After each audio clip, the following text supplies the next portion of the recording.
the centennial of the publication of The Great Gatsby. 100 years, 1925 to 2025, since the publication of The Great Gatsby. Today, we're featuring the humor of F. Scott Fitzgerald on Speak Low Poetry. What Light Was, available on Amazon. Please share your thoughts through a review on Goodreads and Amazon. F. Scott Fitzgerald. Funny. The least known aspect of F. Scott, when appreciating The Great Gatsby and his other novels and short stories and other works, is that he was hilarious.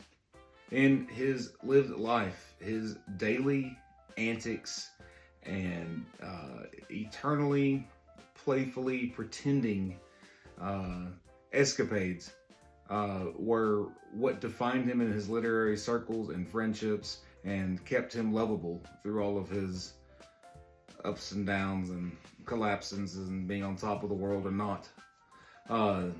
Today, we'd like to share this aspect of Scott. It's a certain dark humor that he painted behind all the main characters of The Great Gatsby. There's so much tongue-in-cheek with them that you can't take too many things too seriously with any or all of his characters.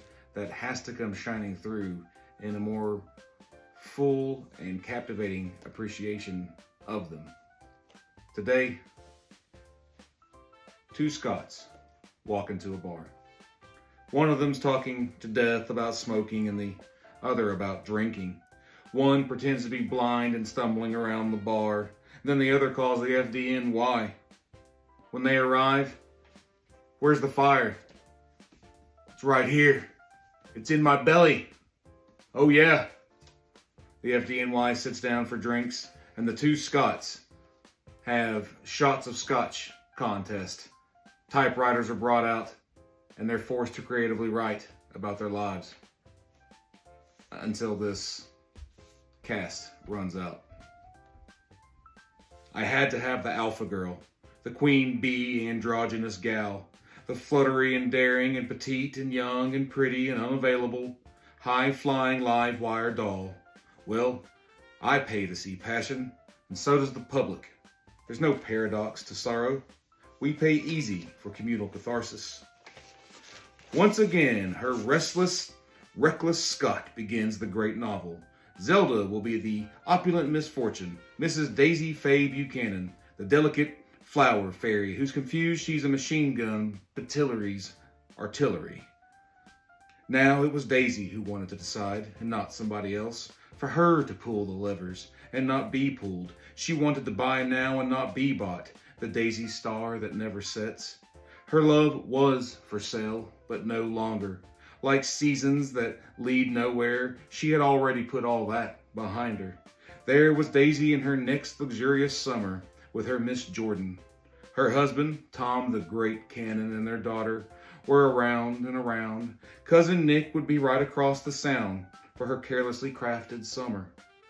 And she shoved her Jordan and Nick together for her seasonal playthings. Cousin Nick would invite Cousin Daisy to tea to meet his mystery friend.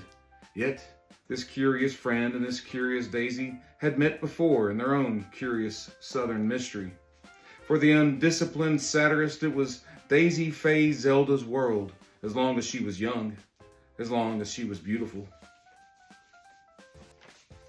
As logic and bullets and social rules sank, his dream rose, blossoming undeniable from chlorine and salt dismantling his senses. In the last twilight from Queen Mab, they were young and bright in Louisville, and he had escaped being a sellsword.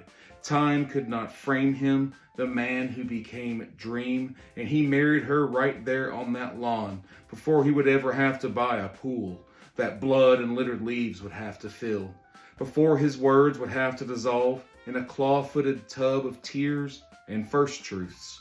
She was 18 again and again, and all the fishermen and soldiers and bachelors envied him. She was deathless, his, and it would always stop raining. Nick would always visit for tea and ride their rivers with them on their hydroplane that was always new. Time would never find them. carrying around the broken decalogues that we cannot read. It at least does us no harm when we turn from the neuroses of professors to the psychoses of poets. To their labors to command our language, we learn some about beauty, enough to know that it has nothing to do with truth. We learn this in the eventful death of each literary age, when we listen to the lyrical punishment of each romantic craving, each unobtainable ideal, always in the becoming until extinguished. Keats, Shelley, their promise ran out on them before they could fall into the safety of the bleak, cruel pit of 30. Jay was just a pair of years past, and he got his after he got Daddy-O Gats his new house. Nick and Tom were 30, and someone had to die. Nick and Jay had survived the war, but Jay would not survive Tom. They were all in their big futures, their clocks one full swing with doomed prism light, as Zelda and I live through our own certainty of being marked. Only playing Babylon in the evenings seems to satiate and hold off our sure augury. From Wollstonecraft and the bells and suffrage and flappers and revving up war bond drives with Rosie the Riveter, the world was ready for pie. Oh yeah, since Scotty's early lavish birthday in Rome, I've geared her up with riveting letters I've sent each season. We'd left Rome for the atrocious magic of Capri after the meatball Italian police brutally beat all the stars and Shelley out of me at the station because I hadn't bothered to learn their language, or French, or their alien cultures, because I preferred Cockney, and all I'd bothered to learn to say was "Trace bien, you son of a bitch."